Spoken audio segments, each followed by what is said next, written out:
पाठ 14 सच्ची कबू कथा। पाठ प्रवेश।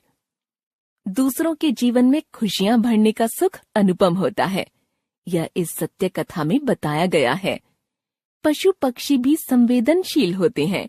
वे भी मानवीय भावनाएं जैसे मिल बैठकर बातें करना, अपने से शक्तिशाली से भय, उदासीनता आदि भाव दिखाने में निपुण होते हैं। कबू लेखक के प्रेम को अनुभव कर रहा है और वे उसे स्वतंत्र जीवन का आनंद देना चाहते हैं, पर कबू उनके प्रेम बंधन की वजह से जा नहीं पा रहा। सच है, बंधन में भी सुख है। इंदौर के चिड़ियाघर के दक्षिण में कोई दर्जन भर बहुमंजिली इमारतों की एक कतार है। इन इमारतों की सारी मंजिलों की मुंडेरें आपस में मिला दी जाएं तो सहज ही 1 मील भर लंबी बन पड़ेंगी। ये सब कबूतरों से भरी रहती हैं। इस इलाके का नाम नौलखा है। कहा जाता है कि कभी यहाँ आम के इतने पेड़ थे कि एक वर्ष 9 लाख कैरियां गिरीं। तब से इसका नाम नौलखा हो गया। तब 9 लाख कैरियां हुई हों न हुई हों, आज यहाँ 9 लाख कबूतर अवश्य बसते होंगे। एक मुंडेर पर 4-5 किशोर कबूतर बैठे गपिया रहे हैं।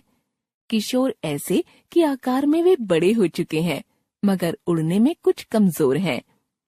ये आसानी से पतंग के मांझे या केबल टीवी की आड़ी तिरछी तारों से टकरा जाते हैं। अचानक एक कबूतर ने खतरे की आवाज निकाली और फड़फड़ाकर सारे कबूतर मुंडेर छोड़कर उड़ गए। इस गप गोष्ठी में किसी का ध्यान ही नहीं गया कि कब एक बिल्ला बहुत पास आ गया था। मुंडेर पर बस मुटियाया हुआ कबूतर बचा था। उसे बिल्ले का जरा भी डर नहीं लगा। उससे तो शायद शेर भी डरता था। अप्रैल के दिन थे, गर्मी बहुत तेज थी। दोपहर 12 बजे मैं डाक लेने के लिए बाहर निकला। दरवाजे के पास केसरी फूलों की बेल के नीचे पंखों का एक गुच्छा पड़ा दिखाई दिया। रंग तो कबूतरों जैसा था, परंतु न सिर दिखाई दे रहा था न पैर। पास गया तो वह कबूतर पंख फड़फड़ाने लगा। घायल था, गर्म हवा की चपेट में आकर गिरा था। गर्मी के मौसम में अक्सर ऐसे पक्षी हमारे बगीचे में गिरते रहते हैं। 2 घड़ी नीम की ठंडी छाया में आराम कर उड़ जाते हैं। मैं उस कबूतर को अंदर ले आया, उसके चेहरे पर पानी का फव्वारा किया और एक टोकरी में रख दिया। उसके सामने खाने के लिए चावल के दाने डाल दिए। दोपहर निकल गई, शाम हो गई। वह गर्दन जमीन पर टिकाए यूं ही बैठा रहा, न कुछ खाया न कुछ पिया। घर में सबकी यही राय बनी कि आज की रात इसे और आराम करने दिया जाए। सुबह टोकरी का ढक्कन खोल कर देखा तो कबूतर को वैसे ही सिर जमीन पर उल्टा टिकाए टुकुर टुकुर ताकता पाया। आखिर इसकी गर्दन इतना बल कैसे खा गई थी? हाथ लगाया तो वह थरथराकर 2 कदम इधर 2 कदम उधर खिसका। मरीज को अभी और आराम की आवश्यकता थी। दूसरी पूरी दोपहरी भी उसने कमरे की ठंडक में काटी। शाम को उसे जानवरों के डॉक्टर को दिखाया गया। लू लगने के अलावा गर्दन टेढ़ी होने के मर्ज का डॉक्टर ने कुछ तकनीकी नाम बताया। एंटीबायोटिक दवा और न्यूरोबियॉन की पर्ची लिख दी। अगले 3 दिन हम सुबह शाम गोली के टुकड़े आधा चम्मच पानी में घोलकर ड्रॉपर से कबूतर की चोंच में उतारते रहे। 4 बूंदे पिलाने के लिए घर के तीनों लोगों को जुटना पड़ता। इससे कबूतर कुछ संभला और खाने पीने लगा। हमारे पास जाने पर वह दूर भागता। ऐसे में एक दिन समझ में आया कि उसके पंखों में भी चोट लगी है। डॉक्टर की सलाह पर तीमारदारी का नया सिलसिला शुरू हुआ। कबूतर को हमारे घर में रहते रहते 2 सप्ताह से ऊपर हो गए थे। 3 मनुष्य, 1 अल्सेशियन कुतिया और 5वां यह पक्षी। सुबह शाम जब हम बगीचे में बैठकर चाय पीते, तब कबूतर को टोकरी खोलकर खुले आसमान के नीचे रख देते। वह उड़ता नहीं, गर्दन टेढ़ी कर देखता रहता। वैसे अब उसकी गर्दन सीधी रहने लगी थी। उसे नाम दिया गया कबू। घर के अंदर कबू को बगीचे की जालीदार खिड़की में छोड़ दिया जाता ताकि वह पेड़ पौधे, आकाश और दूसरे पक्षियों को देख सके। शुरू में कुछ दिन उसे केवल चावल की चूरी खाने के लिए दी, फिर ज्वार और बाजरा दिया। इंटरनेट पर खोजने से पता चला कि कबूतर सूखे मटर भी पसंद करते हैं, मगर इस कबूतर को उस बात का पता नहीं था। भुने चने, टोस्ट बिस्किट, दूध रोटी भी उसने ना कर दी। अलबत्ता खड़े मूंग चाव से खाए। हमारी पालतू अल्सेशियन रैना पर हमें भरोसा था कि वह कबू को कोई नुकसान नहीं पहुंचाएगी। शरीर से भारी भरकम होने के कारण पड़ोसी उसे शेर कहते थे। कबू के कारण मोटी रैना को नया नाम मिला, गबू।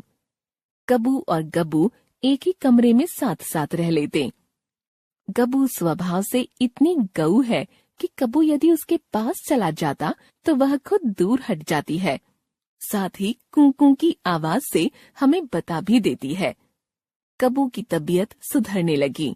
वह घूम घूम कर घर का कोना कोना देखने लगा। कभी वह बैठक की गद्देदार कुर्सी पर बैठा मिलता तो कभी पीछे के दरवाजे पर, कभी पंखे पर जा बैठता तो कभी खुली अलमारी के भीतर। बाहर वाले कमरे में पिताजी के सिर का एक शिल्प रखा है। पिताजी का प्रकृति प्रेम ध्यान में रखते हुए उसे बाहर बगीचे में होना चाहिए था।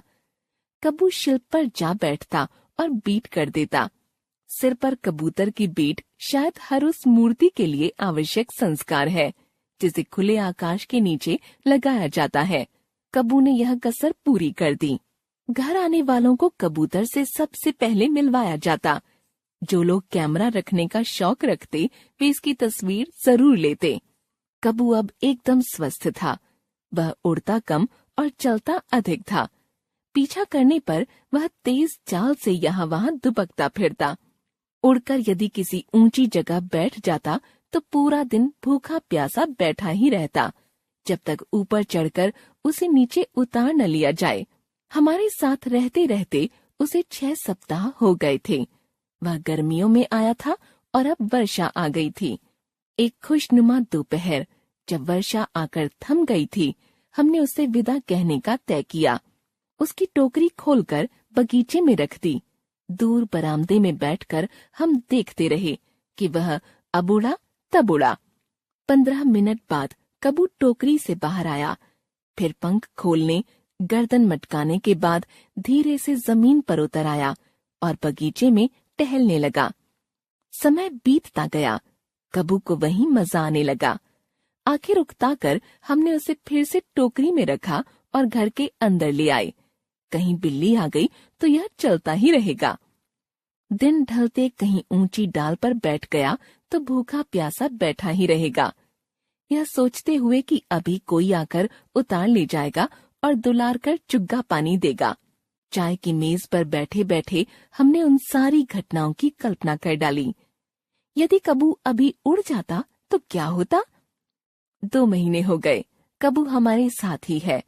जमीन पर चलने वाले हम एक पंछी को उड़ना सिखा रहे हैं। लेखक दिलीप चिंचालकर।